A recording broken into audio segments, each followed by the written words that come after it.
Hey you guys, welcome back to Reports on China. I'm Andy. 大家好，欢迎回到外媒看中国，我是绿眼睛 Andy. The organisers of the Beijing 2022 Winter Olympics have announced that much of the Games will take place inside a closed-loop management system, meaning many international teams and media will be able to participate without going through central quarantine on arrival. So, what does that mean? Well, let's get reporting. Many questions have been circling about how Beijing would hold the upcoming Winter Olympics while ensuring the country maintains its zero-COVID stance, with Western media putting pressure on Beijing to give up on keeping the virus out of China if it wants to host the Games at all. To be completely honest, I knew Beijing would never give up on its zero-tolerance approach, but I wasn't quite sure myself how it could go ahead and wondered if the Games might be postponed for a year or so.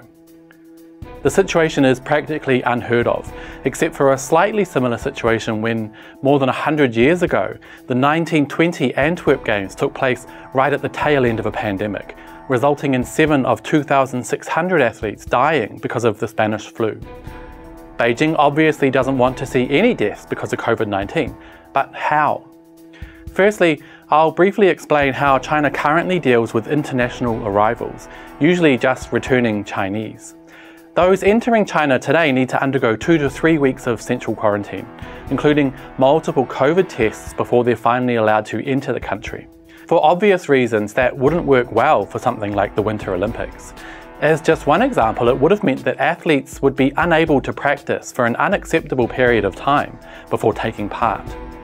Chinese athletes who didn't need to undergo central quarantine would have a clear advantage in that they could train hard while their opponents sat in quarantine hotel rooms. So the organisers of the Games have come up with a unique, never-before-seen approach. The entire Winter Olympics will take part inside a bubble of sorts. Let me explain. In case you're not familiar with China's COVID strategy, basically anyone entering the country currently is transported directly from the airport to a central quarantine site, usually a hotel that's been taken over just for quarantine, for 2 to 3 weeks. That whole process takes place inside a closed-loop system, which is probably best understood as a bubble of sorts.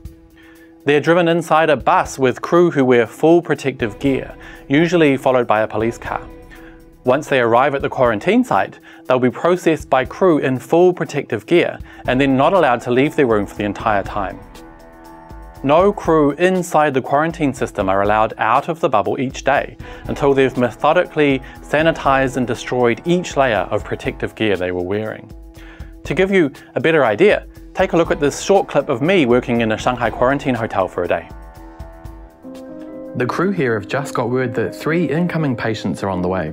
So they jump into action preparing for the arrival of the quarantine van. At the same time, we rush to don our protective gear so that we can enter the quarantine area and document the process. I've seen the gear medical crews need to wear for hours on end each day, but I've never tried it myself. It includes 2 layers of protection which envelops your entire body in a seal. It's stuffy and sore, and already I can feel the goggles and masks squeezing and contorting my face. This is not going to be a walk in the park. All 3 patients have just flown into China and have been notified that someone in the 3 rows in front or behind them on the plane has tested positive for COVID-19. They're considered high risk, even though they have no symptoms and have tested negative themselves. This process is very successful, and unlike other countries with similar systems like Australia and New Zealand, not a single Chinese quarantine worker has become infected on the job. The Beijing 2022 Winter Olympics will take place in the same way, but on a much larger scale.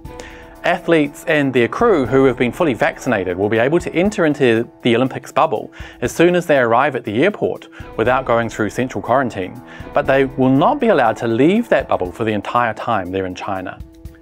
That means that the entire Winter Olympics, including every event site, accommodation site, athlete training site and so on, will basically be a large-scale quarantine bubble, making zero contact with the outside world. Transportation will take place on secure buses with crew in full protective gear, and security will be tight. I would guess that police will follow every single transportation vehicle and ensure that the bubble isn't broken. I would hazard a guess that Chinese crew members working in the venues as support, for example chefs, cleaners and other support crew, will opt out of wearing complete protective gear and instead live inside the bubble for the entire games, before undertaking central quarantine for 2 to 3 weeks once the games are over, before being allowed to go home. This may also be the same for drivers of transport vehicles, since wearing protective gear all day is not only uncomfortable, but not 100% safe when driving long distances. Remember, some of the sites are located outside of Beijing. Sports venues will be completely enclosed and secure, and anyone who has a ticket to enter as a spectator, and this time tickets are only available to those already living on the Chinese mainland, will have to pass through security in a separate area. Spectator areas will be securely separated from athlete and crew members, meaning that spectators will not break the quarantine bubble, despite being allowed to watch the events. Those inside the bubble will be required to take daily COVID-19 tests, and those who wish to take part who are not vaccinated will need to first undergo 21 days of central quarantine. So, what do you guys think of Beijing's closed-loop management system for the 2022 Winter Olympics?